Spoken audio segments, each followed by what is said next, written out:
बच्चों, हमारा अध्याय चल रहा है पाचन और अवशोषण, अध्याय 16। और पिछले वीडियो में हमने पढ़ा था कि किस तरह से मुख गुहिका में पाचन की क्रिया होती है, और साथ ही हमने पढ़ा था कि अमाशय में जो है किस तरह से आपके पाचन की कार्य शुरू हो जाता है।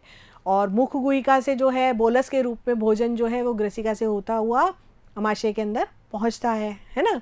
ग्रसनी और फिर ग्रसिका से, है ना, ग्रसिका से होता हुआ अमाशय में पहुंचता है। अमाशय में क्या होते हैं? जठररस होते हैं। जठररस किस तरह के होते हैं? अम्लीय प्रकृति के होते हैं, है ना। और वहाँ पर प्रोटीन का पाचन होता है और वसा का भी थोड़ा बहुत लाइपेज की उपस्थिति में पाचन होता है। ये बात हमने की थी पिछले वीडियो में।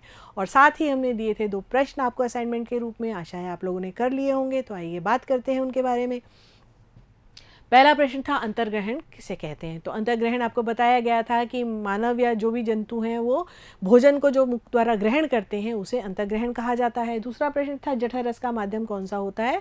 तो जठररस का माध्यम अम्लीय होता है ना आपका, क्योंकि उसमें HCl उपस्थित होता है और HCl जो है उसका pH जो है 1.8 के लगभग होता है, इसलिए माध्यम अम्लीय होता है। और आज हम बात करेंगे ग्रहणी में किस तरह से पाचन होता है। और ग्रहणी में पाचन जो है सबसे ज़्यादा होता है, जो भी मेन पाचन होता है वो इसी ग्रहणी में होता है। ग्रहणी में जो है आपके अग्नाशय रस और पित्त रस जो है आकर के मिलते हैं, जो कि क्षारीय प्रकृति के होते हैं।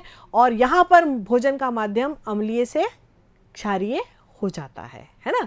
जब अमाशय में था तब तक अम्लीय माध्यम था, और जैसे वो ग्रहणी में आता है तो वहाँ पर अग्नाशय रस और पित्त रस के कारण उसका माध्यम कैसा हो जाता है? क्षारीय माध्यम हो जाता है। और सबसे ज़्यादा पाचक रस जो होते हैं वो इसी अग्नाशयी रस में होते हैं। तो किस तरह से होते हैं? तो सबसे पहले आपका है ट्रिप्सिनोजन। ट्रिप्सिनोजन क्या करता है? ये निष्क्रिय एंजाइम है जो कि कहाँ से मिलता है? ग्रहणी की श्लेष्मिका परत से स्रावित होता है ना।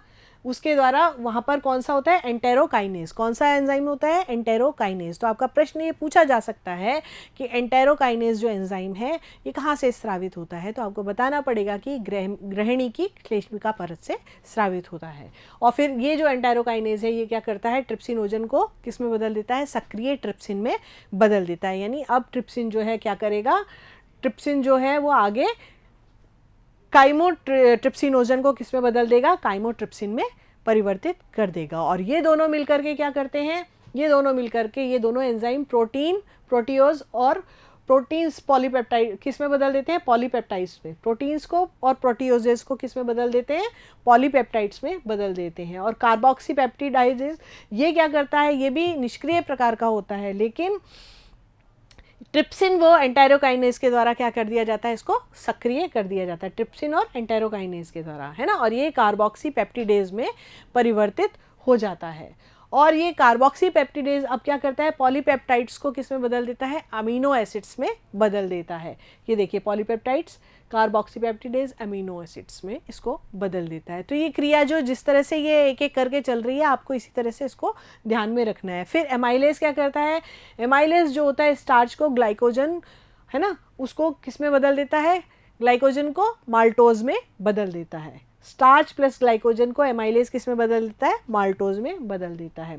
लाइपेज क्या करता है? लाइपेज जो है ये एंजाइम जल अपघटन द्वारा वसा को वसीय अम्लों में और ग्लिसरॉल में परिवर्तित कर देता है। ये इंपॉर्टेंट है। लाइपेज जो है यहाँ पर ज़्यादा काम करता है। थोड़ा सा पाचन तो वसा का कहाँ हुआ था? आपके अमाशय में हुआ था। बाकी जो वसा का पाचन है वो यहाँ पर होता है आपके ग्रहणी के अंदर।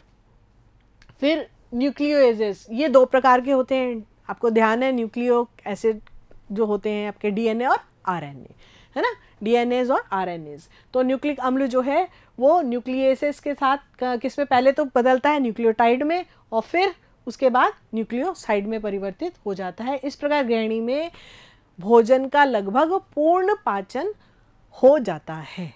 तो आज के वीडियो में ग्रहणी में जो पाचन हमने पढ़ा, यानी कि ग्रहणी में कौन सा माध्यम आ गया? ग्रहणी में आ गया क्षारीय माध्यम। क्षारीय माध्यम कहाँ से आया? अग्नाशयी रस और पित्त रस जो होते हैं वो क्षारीय माध्यम प्रदान करते हैं। और जो हमने पिछले वीडियो में पढ़ा था कि अमाशय में कैसा माध्यम था? अम्लीय माध्यम था। और यहाँ क्षारीय माध्यम होने पर उसके बाद जो अग्नाशय के जो रस होते हैं वो मैक्सिमम उसमें क्या होते हैं? एंजाइम्स होते हैं जो कि पाचन का काम करते हैं। और उनके बारे में अभी हमने यहाँ पर जानकारी ली। आशा है आपको समझ आ गया होगा। और 2 प्रश्न इसके बारे में, ग्रहणी में एमाइलेज का क्या कार्य है, और दूसरा ग्रहणी में भोजन किस रूप में प्रवेश करता है। तो ये भी एक इम्पॉर्टेंट चीज़ है कि गृहिणी में किस रूप में भोजन आया था, है ना, क्योंकि अमाशय में हमने बताया था कि भोजन को लास्ट में जो है वो किस रूप में परिवर्तित हो जाता है। तो आशा है आप लोग इसके इन प्रश्नों के उत्तर खोज लेंगे और इसके बारे में आगे अपन बात करेंगे अगले वीडियो में। तब तक के लिए नमस्कार, थैंक यू।